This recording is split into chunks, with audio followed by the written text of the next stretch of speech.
Hello, my name is Ryan Evans, and I'm the Executive Director at Chambers for Innovation in Clean Energy. Chambers for Innovation in Clean Energy, or CICE, is an organization that works with chambers of commerce and economic development organizations to advance the clean energy economy. We focus on promoting good clean energy policy and programs and look to amplify the incredible economic benefits associated with clean energy. Our nationwide network represents more than 1,300 chambers of commerce and economic development organizations. Founded and led by former chamber executives, CICE works with these associations throughout the United States, including very large member associations and the smallest, those in red and blue states, as well as urban and rural communities. We appreciate you joining us today. And thank our co-hosts and our panelists for a discussion on the clean energy provisions of the Inflation Reduction Act and what they mean for businesses, job creation, and domestic supply chain development. In addition to connecting the opportunities within the bill for businesses and local communities across the country, we also wanted to separate the clean energy and climate provisions of the IRA from the healthcare, taxing, and revenue aspects of the bill. We are a clean energy economic development focused organization after all, and therefore felt it important to make people aware of the opportunities within this bill and to also emphasize that despite the IRA being passed in a partisan manner, almost every one of the significant clean energy provisions in the bill has a history of bipartisan support, and in several cases, such as the investment and post-production tax credits, has already shown an ROI for local, state, and the national economy. I'd like to specifically thank our co-sponsors for their support and help in promoting this webinar today. Thank you to the Toledo Regional Chamber of Commerce, the Chattanooga Area Chamber, San Francisco Chamber, the Chamber for Greater Chapel Hill and Carborough, Boulder Chamber, the Clean Energy Business Network, and the Arizona Technology Council. Before I begin to introduce our presenters and get started for today, I have just a bit of quick housekeeping to attend to. There are approximately 300 people that have registered for today's briefing. As attendees, our speakers will not hear or see you. In order to ask a question, please use the Q&A feature on your Zoom menu. Our speakers and co-hosts will see your questions, but other attendees will not. We will be monitoring that Q&A section for questions and will address questions periodically throughout the session and at the end of the webinar. And this webinar is being recorded for use in the future. I would now like to introduce Steve Zylstra, President and CEO of the Arizona Technology Council, to give some opening comments and set the stage for why the IRA is important for businesses to follow and why local organizations like chambers of commerce and associations like the Arizona Tech Council should work to keep their members and their communities up to date on the opportunities of the IRA. Steve, if you will. Thank you, Ryan. It's a pleasure to be here today. My organization has been heavily involved in supporting clean energy for many, many years. And of course, we've been following the Inflation Reduction Act and its provisions focused on clean energy. First of all, I think there is something in this bill for all size companies. Large and some medium companies are already all the way down the road with clean energy. Many of our members have get 100% of their power from clean sources like wind and solar, and that's becoming a trend. A lot of large companies especially have ESG roles in their organization. They have many initiatives, and this is for them really going to accelerate their movement toward clean and efficient energy. Even data centers, who are members of my organization, have stakes in the ground in 2023 and 2025 and 2028 to become fully clean, zero carbon organizations. And the IRA will really benefit them in moving and accelerating in that direction. There are a lot of provisions for small companies as well. There's a 30% tax credit for acquiring electric vehicles for for solar for your organization. There are also electric vehicle incentives, 30% tax credit if you have, say, trucks in your fleet that you use for delivery and other purposes. There'll be a 30% tax credit for moving to electric or fuel cell based vehicles. In addition to that, there's a $5 per square foot tax credit for energy efficiency improvements that lead to lower energy bills. So there really are a whole array of incentives. This really is a bill that is a carrot, not a stick, really incentivizing companies to move in a clean direction. And we couldn't be more excited about the opportunity it presents for organizations around the US. As a trade association, we work to inform our members about these kinds of opportunities. So we have written many blogs, many articles about this Inflation Reduction Act and other incentives focused on clean energy. We actually this year created a committee. We call it the E-Mobility and Clean Energy Ecosystem Committee. So we have all of our electric vehicle manufacturers, our solar manufacturers, the battery manufacturers, and people who support the movement in that direction participating in that committee, and they meet on a monthly basis. And from that, this year we are going to do a clean energy and e-mobility conference for our members, where a lot of these companies that we represent will present their capabilities to the rest of the membership. And of course, we'll have speakers speaking on the Inflation Reduction Act and a bit on the bipartisan infrastructure law. So there are a lot of opportunities for trade associations, chambers to inform their members, engage their members, get them involved, and make sure that your region or your state is taking full advantage of the opportunities that are presented by the Inflation Reduction Act. Thank you, Ryan. Thank you, Steve. I will now briefly introduce our panelists for today's discussion. And Steve, if you're okay with it, we welcome your participation and thoughts on questions we discussed today. So please stay on the line if you're up for it. Our presenters today are Betty Jiang, Head of ESG Research at Credit Suisse and co-author of the U.S. Inflation Reduction Act, a tipping point in climate action. Katie Harris, the Legislative Director for the Blue-Green Alliance, an organization that unites labor unions and environmental groups and has developed a toolkit for businesses regarding the IRA. And Walt Busells, a former utility CEO and co-founder of Waybright, who works with partners investing in, advising, and developing advanced technology systems and processes for efficient clean energy and clean water, merger and acquisitions, and advanced infrastructure systems development.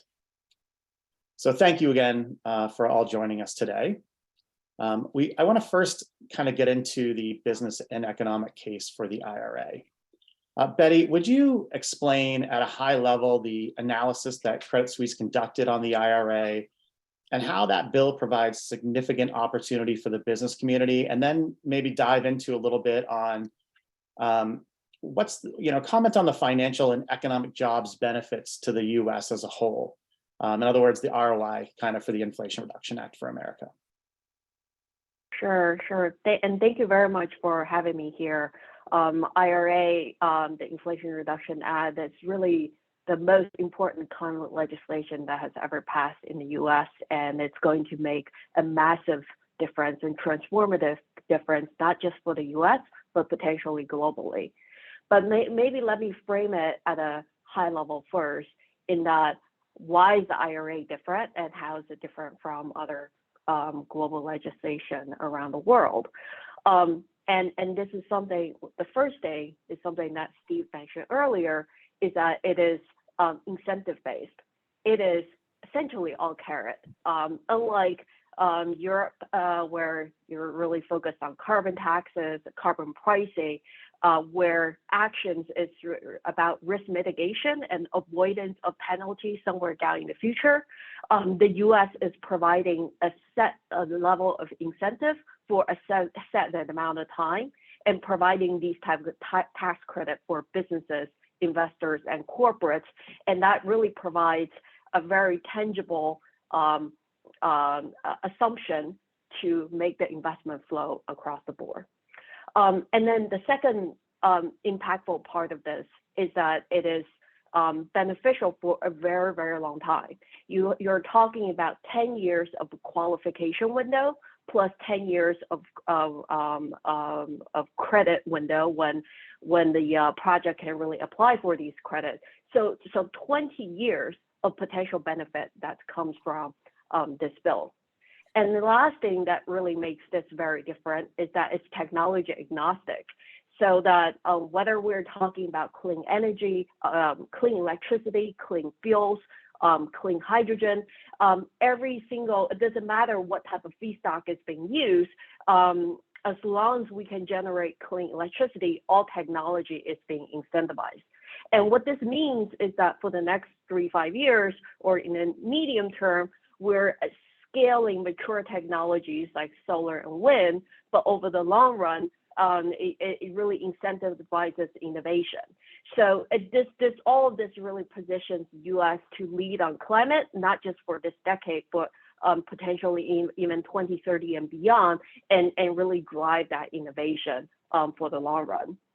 And Ryan, you mentioned economics. And this is one of the key focus areas for the report, where many of you have heard the Inflation Reduction Act is allocating $400 billion to climate. But really 2/3 of that headline number is related to tax credits that are uncapped, meaning within the bill, there's no cap on amount of public spending they're going towards EVs or clean electricity. It's more about what is the eligibility and how long does it last. And what this means is that because of the tax credits are so attractive across the board for all these categories that I mentioned earlier, that there will be more investments that we think that's going to get result as a result of the IRA, that we think that the ultimate public spending could be double that initial estimate. So going from $400 to $800 billion. And then from a private to public multiplier effect, because of how much government is spending, at least a 1-to-1 ratio of how much private investment is going to flow as a result. We think it's $1.7 trillion of spending over 10 years. And that is a massive amount relative to climate spending that U.S. has done in the past. And when you account for the bill, bipartisan infrastructure bill, and also some of the climate spending in the CHIPS Act, you're at least tripling of climate spending in the next decade relative to what was spent before. So it's a massive difference. And lastly, in terms of jobs, there are estimates that's being made early on that the IRA as a whole could generate $9 million of jobs, of direct and indirect jobs. And I can tell you, even in the last 4 months since the passage of IRA, a lot of projects has been announced in the manufacturing industry for solar and battery.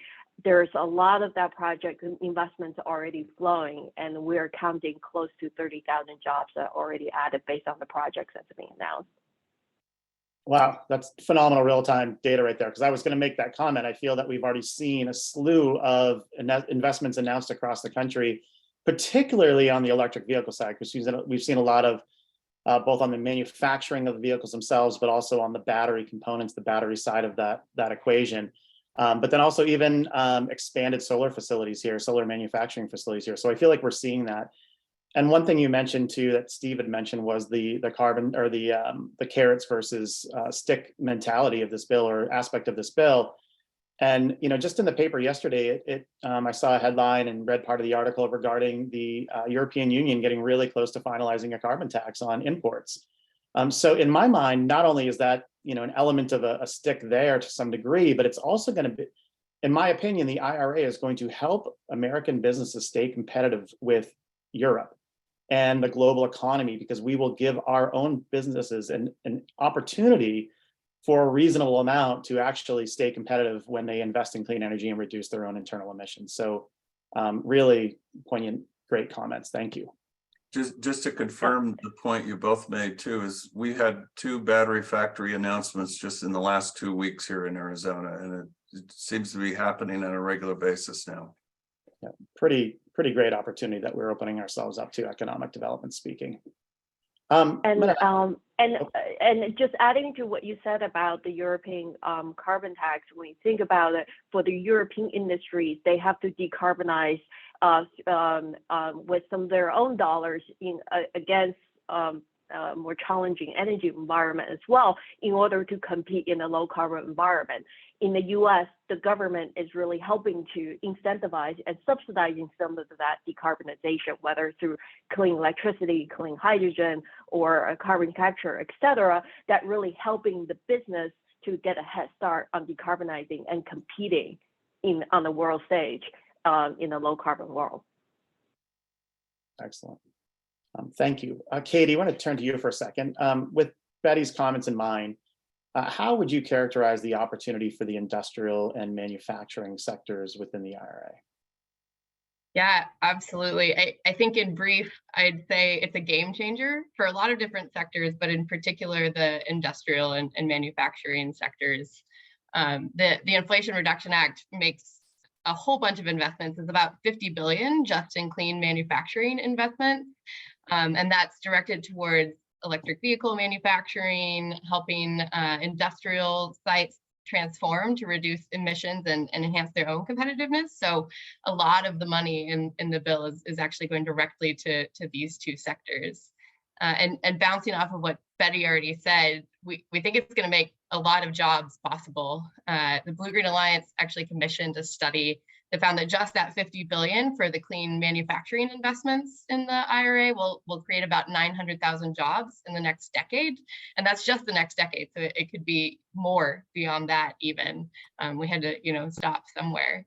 And then finally, I'd say that the IRA is significant not only for the size of the investments, it's historic, and the number of jobs created, it's a lot, but also just to underline what Betty said, that there are so many carrots or incentives in this law. It's truly one of a kind in that way. And maybe if I could just highlight one example here that I think is really good. The law establishes a new manufacturing production tax credit. It's worth about $30 billion by itself.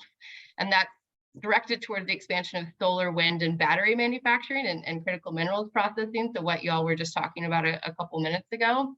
And it actually gives manufacturers in those sectors a direct pay option that allows them to take advantage of the tax credit without relying on like big Wall Street funding that is usually unavailable for those kind of manufacturing investments. And that's just one example. So if you look throughout the rest of the bill, there's a lot more like that. Fantastic, thank you. And I know that at the end, we're going to get to some of the ways that people can look into the bill and find out those opportunities on their own. So we'll put a little pin in that one and come back to that for sure. Thank you, Katie. Yeah. Walt, how does the IRA attract capital investment in renewable energy, and how is it going to attract jobs? Well, first, I'll mention 2 things that drive the interest of businesses and other sectors in our country around their energy supply. First is reliability. The reliability, the number of power outages, the duration in our country and the developed world is getting worse every year.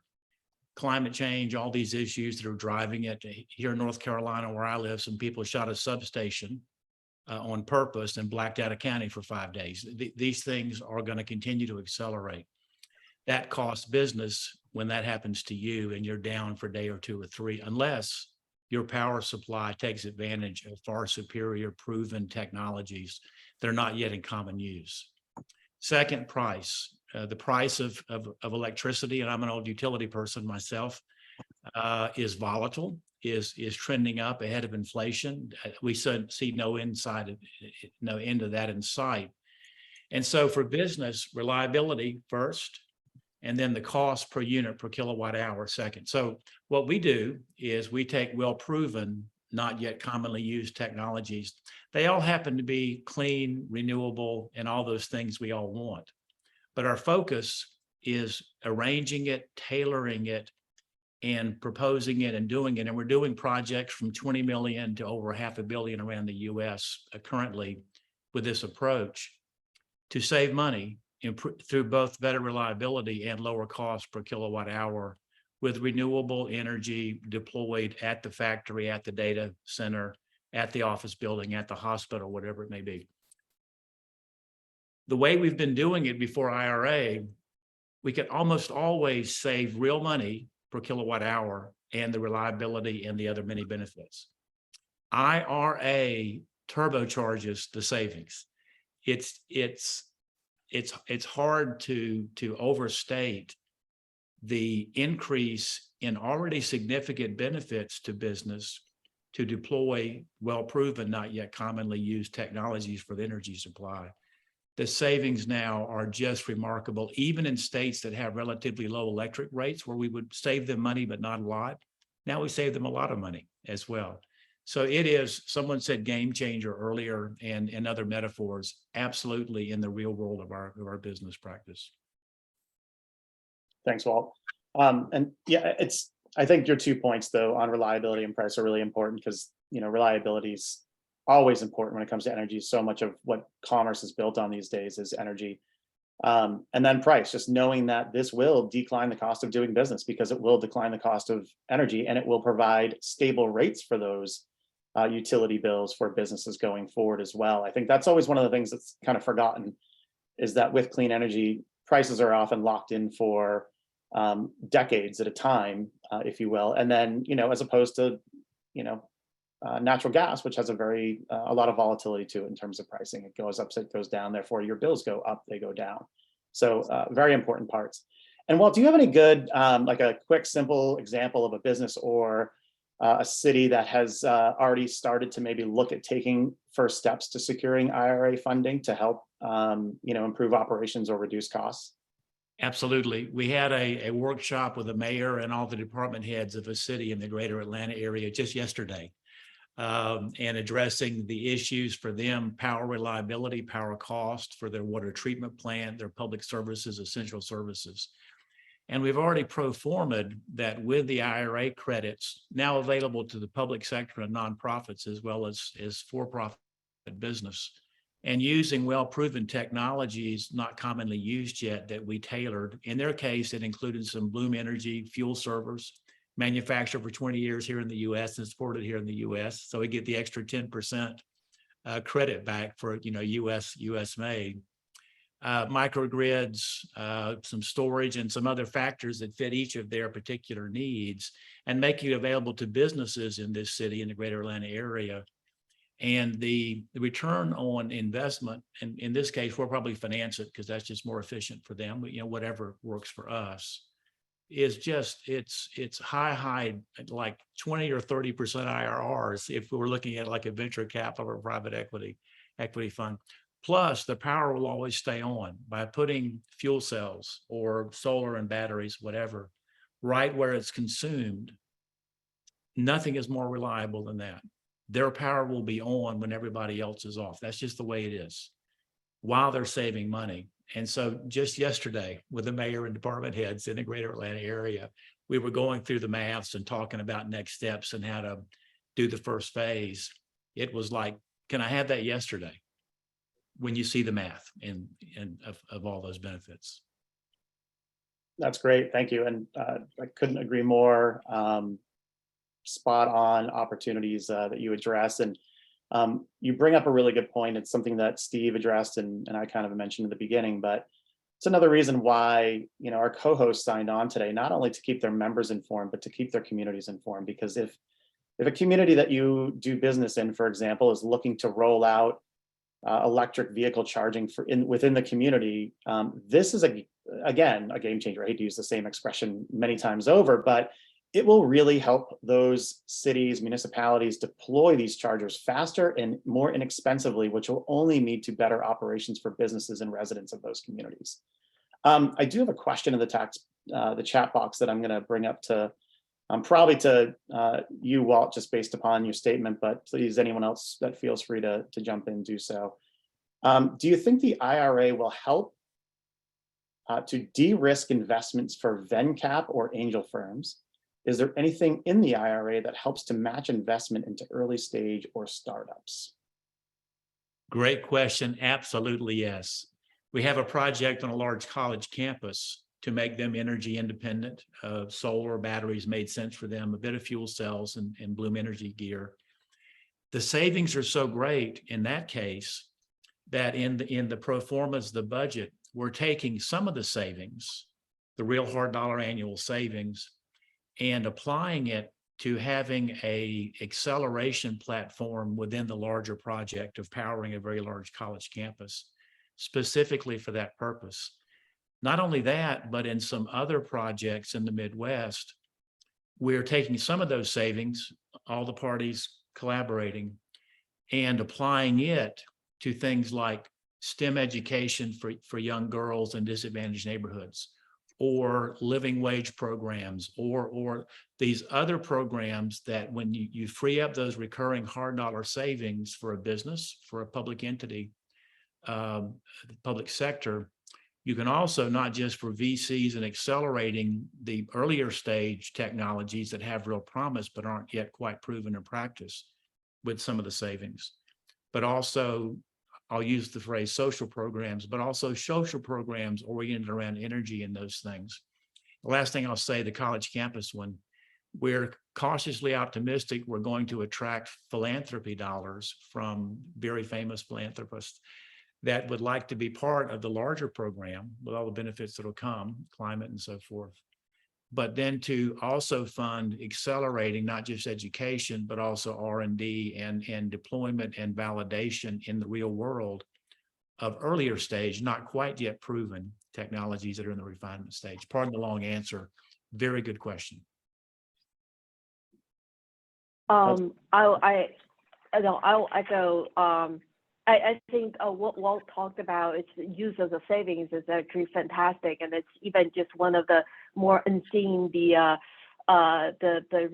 some of the secondary benefits that we could see here. But I can talk about some of the what are some of the things actually in the bill too. In that I mentioned earlier, because it's technology agnostic. It's not just about solar and wind. For electricity, it could be geothermal and small nuclear reactors, and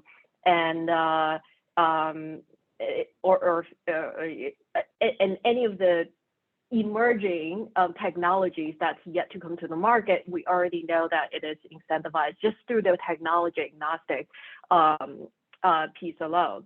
And then secondarily, we'll highlight some of the green financing piece in the IRA, specifically tied to the DOE's loan program office. Not going to get into all the details around that, but in effect, the DOE loan program office is providing subsidized financing for earlier stage or technologies that are in demonstration period that needs the a way to leap towards a larger scale development, and where that project currently might not be bankable through the more traditional areas, but it can be bankable now using financing from within the DOE department. And that's across a variety of advanced vehicles, advanced manufacturing, and even repurposing existing fossil fuel infrastructure. And so that's a big part of it. And then in the infrastructure bill, the bipartisan infrastructure bill, there's also money that's allocated to early stage climate innovation funds. And you're seeing that money actually getting allocated slowly now, going into EV supply chain, battery supply chain, and sort of really the earlier stage technology that are getting funded. So a lot of excitement. I tell you that there's a lot going on in Texas, and that's I think it's going to really start a new climate innovation hub, as not just for innovation, but innovation that can scale, working with established companies in the region. Love it. And perfect segue into the next section of this conversation that I want to have. And we can address some of the questions in the Q&A as we go and at the end, but I do want to keep kind of moving on some of the topic areas. But I want to talk a little bit about the reach of the IRA, a little bit into, how red and blue states and how certain communities might benefit from these provisions. Katie, I want to start with you for this area. So why is this important in all states and, municipalities, communities, not just areas where an elected official, a Democrat for that matter, because of the nature of it really was, who voted in favor of the IRA?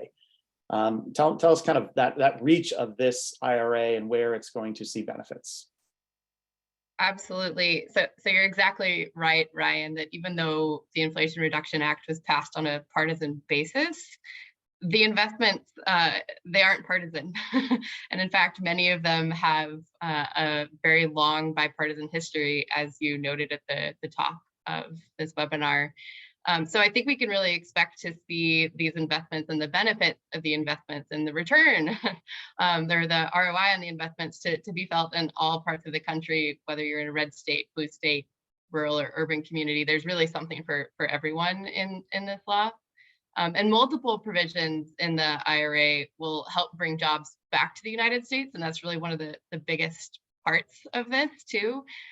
Jobs that have been offshored and we kind of have lost for the last 2 decades. So we can actually manufacture a lot of things here now. I already touched on some manufacturing. We talked about battery facilities already on this webinar. So there's a lot of different ways it comes into play. Maybe to give another example, one of the oldest and maybe most bipartisan provisions that I think does this and will send money to a lot of different places is the 48C manufacturing production tax credit. So it really was expanded in the law, and it includes a new $10 billion for investments in clean tech manufacturing. And it actually includes a targeted $4 billion for coal communities. So this was something that in particular Senator Daines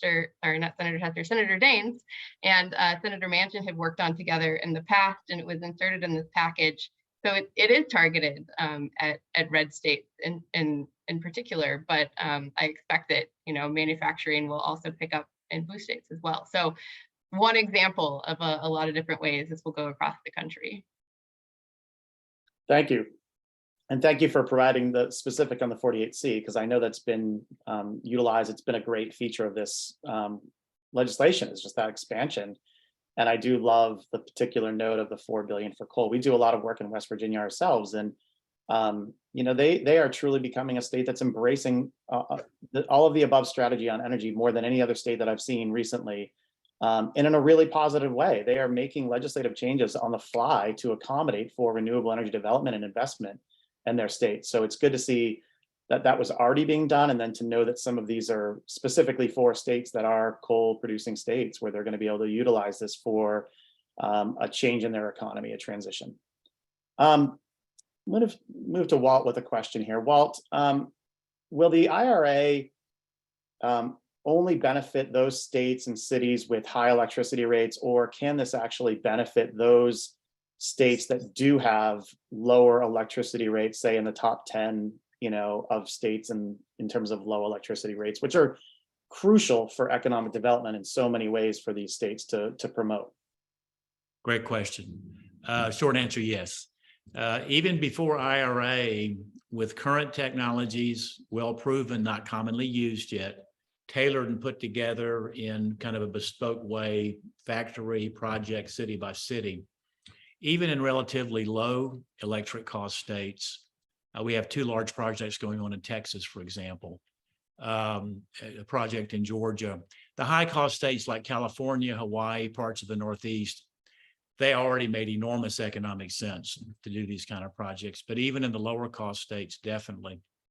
And back to reliability again briefly. So one of our Texas projects in the greater San Antonio area, the business people in Texas, I would say, is a red state.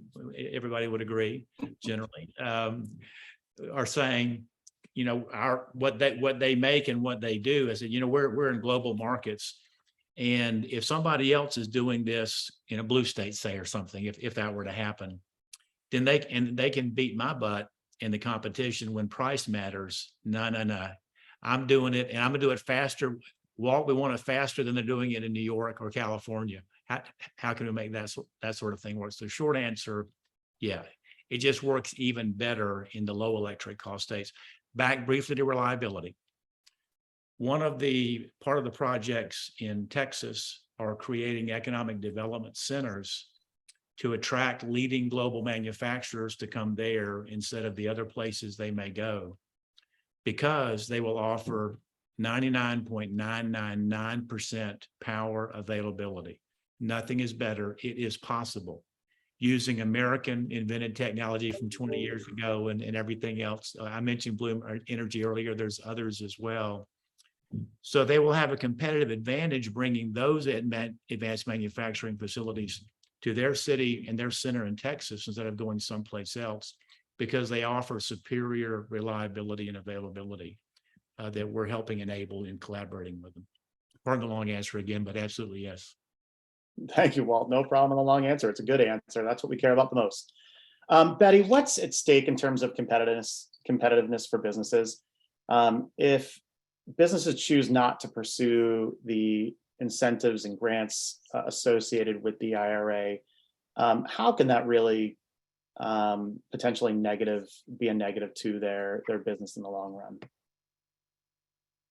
Well, I think it's not necessarily negative initially, but it really impacts their competitive advantage in that the train has left the station. You know, I was an energy analyst for a very long time, but it's clearer than ever now that we are moving towards a low carbon economy, whether there is pressure from investors, regulators, your customers, your consumers. There's an increasing push towards sustainability and disclosure and transparency around where your energy is coming from, what's the emission profile, what's the carbon intensity.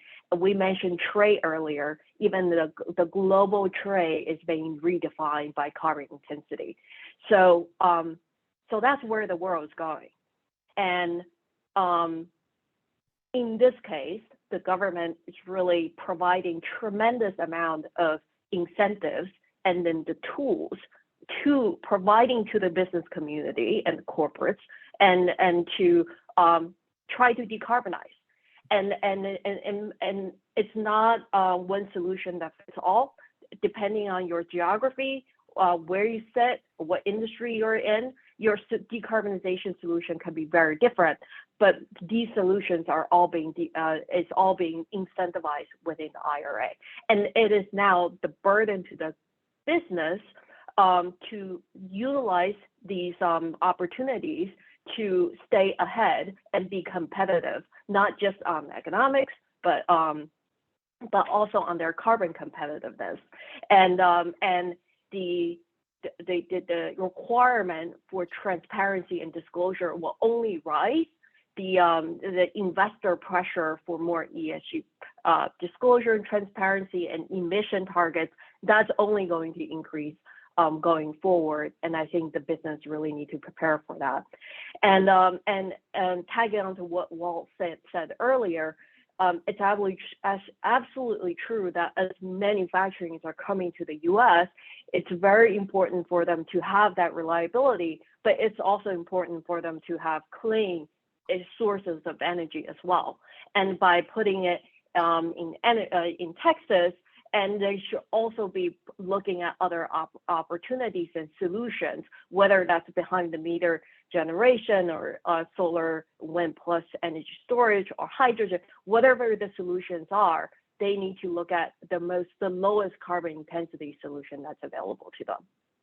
Ryan, I would add to the excellent list of the cohorts that are driving this change toward decarbonization: employees, particularly Gen Z and millennials.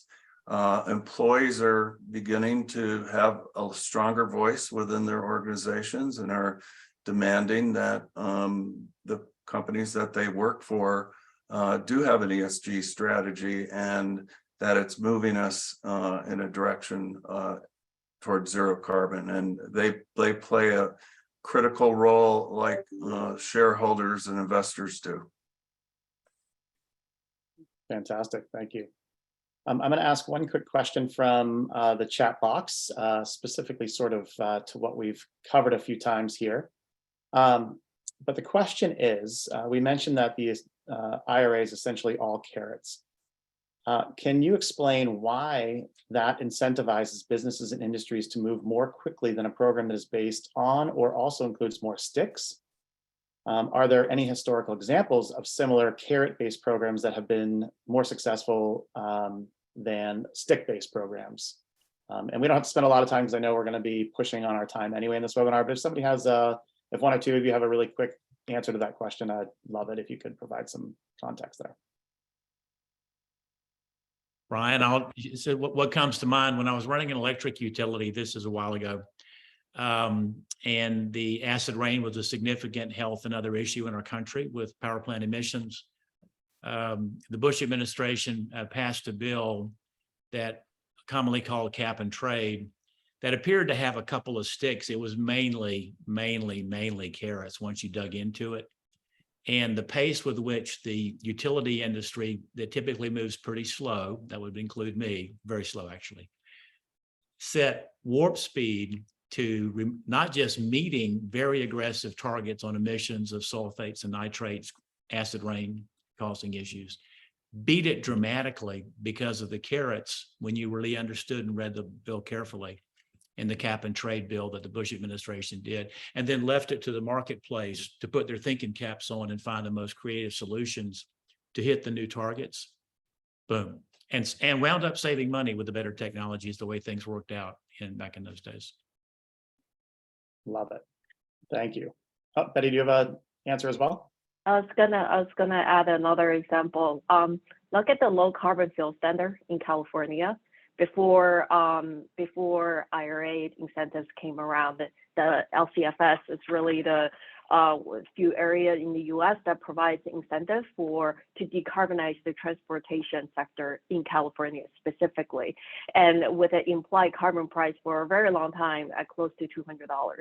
And that's where most of the renewable diesel, renewable fuels, electrification, hydrogen, a lot of that climate action gets accelerated because of the incentive that's available in that region. Some of that higher costs actually get passed to the consumers. That's part of the reason why gasoline prices is quite high. But point is that it does make a difference to incentivize investments and climate action from the business world. Thank you.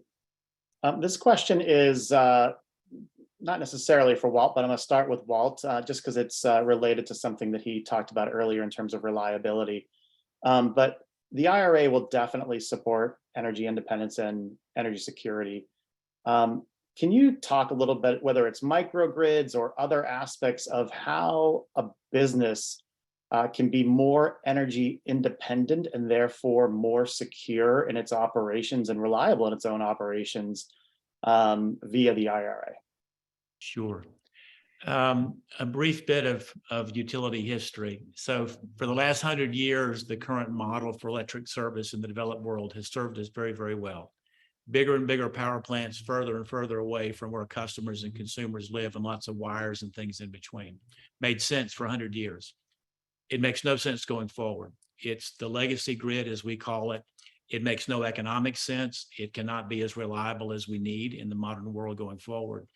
The future, it's already starting, we're trying to help push it along, is putting the power supply, fuel cells, solar, batteries, whatever, right where the power is consumed, getting rid of all those wires and all the cost of that, enormous, getting rid of the outage and reliability cost and problems that creates, but putting the power supply right where the factory is, where the data center is, where the office building is, where the hospital is, That's the future.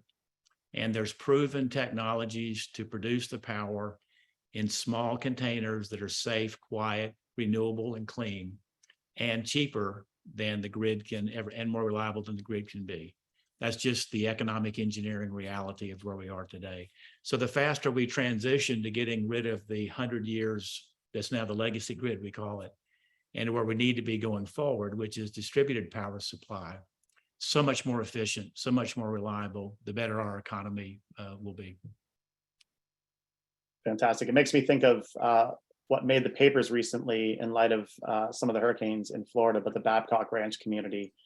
For those in this session, if you've not had a chance to read about Babcock Ranch, essentially a home developer built a community around having renewable energy access, a microgrid, battery storage, and during the hurricanes, this community and a couple similar ones, they had their power remain on the entire time that much of Florida lost their power, unfortunately. And I think that's not only something that we can learn from in terms of residential development and that business and that industry, but I think it's also something we can learn at for our own businesses, is trying to set ourselves up so that we can continually run and we continue to service and operate our facilities in downtime when there's a climate disaster or a disaster of some kind. I would just add that community solar has that kind of goal as well, right? And that's especially germane to small businesses. So I think it's a trend. It's a trend in many industries. An analogy in the technology industry, which I represent, is edge computing, right? It's really bringing the computing to, where you need it as opposed to some other place. So it's really an important trend. Thank you. We're going to get into companies accessing funding. And Katie, I want to start with you here. Please tell us what tools the Blue-Green Alliance have available to assist companies who are pursuing grants or incentives as a part of the IRA.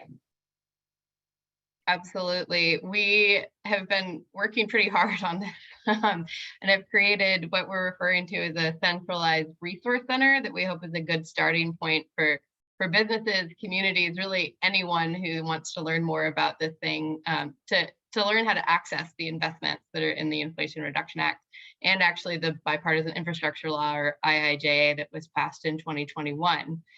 So the Resource Center contains a number of tools. It contains a user guide on the Inflation Reduction Act, as well as the Infrastructure Law, or IIJA. And the purpose of those user guides is really to try and make this behemoth of a law a little bit more accessible to folks who aren't policy wonks like myself. So the user guide lays out sort of the top line significance of the law, which we've mostly been doing today already. It lays out in plain speak, or as plain a speak as we can get to, what's in it, how you can use it. And then it provides some basics, the user guide does, for how it can be used by businesses and other entities that are eligible for this funding. So we break down some funding mechanisms that are in the bill, and provide hopefully easy to reference grids of key provisions in the climate and clean energy space and how we expect them to work. Maybe one quick caveat here, just because I've seen a few comments on this in the chat. There's a big implementation process that still has to happen at the federal government. And so that'll be rolling out, we expect, this spring. First will come the IRS and the Department of Treasury, because they have jurisdiction over so many of those tax credits we've been discussing. So there's a little bit of a question mark on exactly how some of this will work, because we're waiting for the federal agencies to basically decide what that will look like. And then finally, in this resource center, we have a few other things that you can take a look at. There's some manufacturing, energy tax credit, and clean vehicle specific fact sheets that really hone in on those parts of the IRA. And then there's a few other links to helpful resources for both the IRA and the bipartisan infrastructure law. So I think that's getting dropped in the chat here, and feel free to click around. Hopefully it's useful to you all. Thank you, Katie. And I know that's something that your toolkit will be something amongst others, including Betty's report, are things that we will be sharing with those people that have registered for this webinar. So we're happy to share that because it is one of the better tools that in fact, it's probably the only true toolkit that I've seen in terms of how businesses can actually utilize the IRA. There's lots of good analysis out there, but I think yours does a really good job. And that's why I wanted to make sure we highlighted that at the end here. Is there, in your opinion, is there some really good opportunities for all businesses? Is your toolkit, is it initially focused maybe on the low-hanging fruit of maybe the medium and larger size businesses, or does it really hit at some small business opportunities as well? We approached it from a like all of the above perspective. So we include anything in here that touches on climate and clean energy. And if you look at the grids at the end, you'll see that we try to list out the eligible entities. So we also include nonprofits in here and any kind of business. We try to make it really clear who can access these funds and who's eligible for these funds, because oftentimes that's one of the hardest parts to figure out with these things. So yeah, so it applies to anyone. Perfect, thank you. And you actually just addressed, I think, 2 or 3 questions in the Q&A about the opportunity for for-profit and nonprofit businesses within the IRA. So thank you.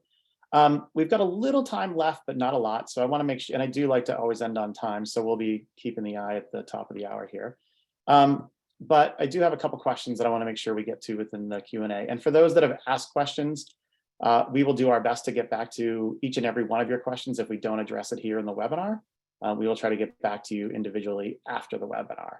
But please also don't hesitate to email us those questions. You'll see some contact information on the very last slide once we're done here today. So next question for the group is the investment tax credits for energy storage, which I think should be a consideration for all businesses right now, more than ever. And I will editorialize a little on this, but of course we've seen solar prices drop significantly, 90% over the last 10 years. And we're seeing battery on that same trajectory, energy storage on that same trajectory. It's not at the 90%, not even close at this point, but it'll be there. So this question gets into the tax credits for energy storage are available from 1/1 of 23 and expire 12/31 of 24. The 40% tax credits are a game changer, but how do we motivate commercial and institutional facilities to accelerate the traditional design, bid, build process with its 18 to 24 month sales cycle?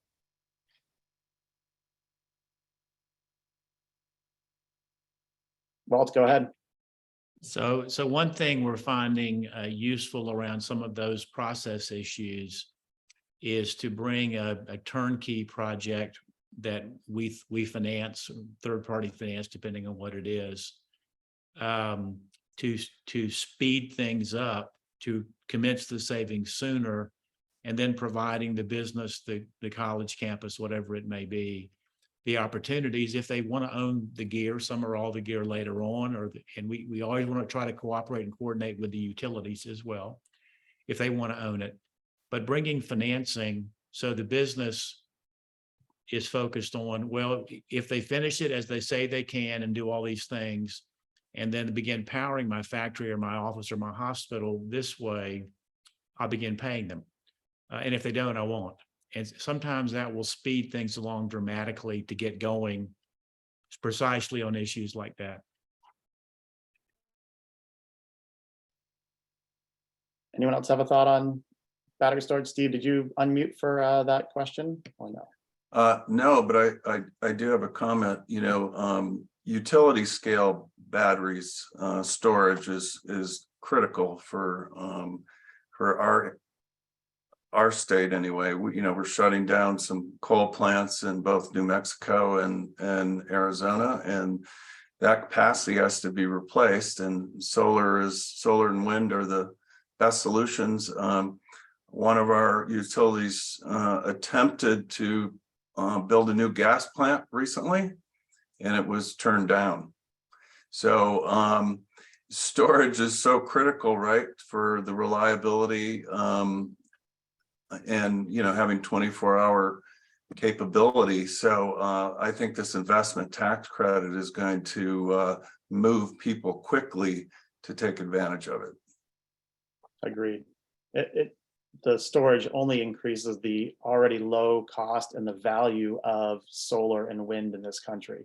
Absolutely. So we're going to this legislation and amongst other things and the innovation in these industries is really going to help us deliver low cost energy to America for decades to come, even lower cost, I should say, to some of the points that have been made. So one last quick question, and if somebody could just address it quickly, but very relevant to this conversation, but how can businesses best take advantage of price declines for clean electricity? Is it PPAs? Is it VPAs, which are virtual power purchase agreements? Is it on-site solar? Just a rough idea of how a business might be able to best utilize or take advantage of that low cost energy.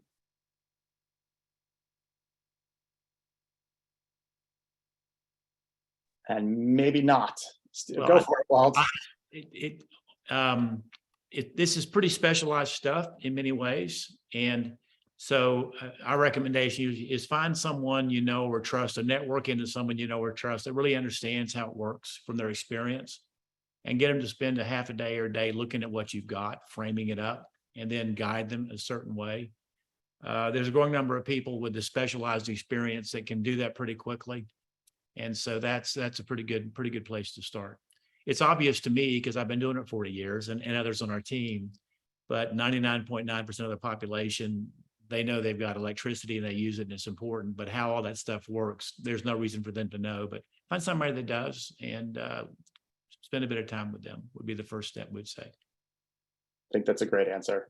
Coming from my time formerly as the CEO of a state solar association, my answer to that question would be simply to not only people but try to find people with some different perspectives on it, because each will be more familiar with different innovative technologies that may be able to help you take advantage of. They'll also know different ways that you can finance those investments in solar and or wind via power purchase agreement or on-site, for example.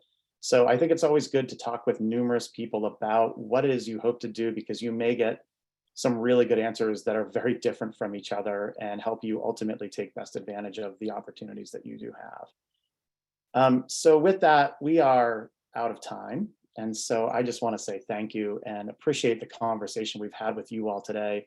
And thank you for everyone who attended as well today. We really do appreciate you signing up. And when we saw the number of attendees increase on a dramatic amount daily, we knew this was a timely conversation for the business community. They want to know how they can take advantage of this, and we're glad to have you all a part of this today. I would like to also thank our co-hosts one more time, our presenters, and if you did not get your question answered during the webinar, we will do our best to address them all in the end, but please feel free to reach out to the email contact information on this last slide here, and at chambersforinnovation.com, and we will do our best to get answers back to you, and expect within the next few days a follow-up email from Chambers for Innovation and Clean Energy with links and access to some of the tools that we've talked about today, as well as a recording of this webinar, which I know we've had great interest in that recording going forward too. So again, thank you to you all. Hope you have a great day, and again, thank you.